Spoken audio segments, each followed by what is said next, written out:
পার্থ মন্দির আইকনে সকলকে শুভেচ্ছা। আর ভিডিওটা বেশি আজকে বড় হবে না। তো দেখতে পাচ্ছ রোপওয়ে থেকে পুরো টাউনটা দেখা যাচ্ছে, প্লেনে যেমন ভাবে দেখা যায়। তো আমি তো খুব এক্সাইট ছিলাম।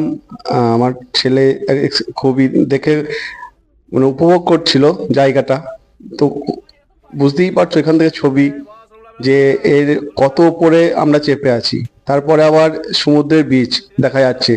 এরকম জায়গা উপভোগ করার সব থেকে মনে হলো যে ভাইজ্যাগটাই ভালো হবে।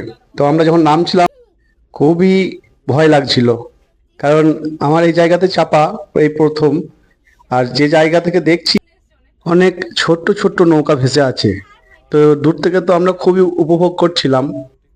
তোমাদের কেমন লাগলো ভিডিওটা তোমরা জানিও। তো এরপর আমরা চলে যাব সাবমেরিন দেখতে। তারপর ওই বিচের মধ্যে চলে এলাম। তো এত সুন্দর বিচটা লোভনীয়, কে এই সুযোগ ছাড়ে। তো যাই হোক, আশা করি ভিডিওটা তোমাদের ভালো লাগবে।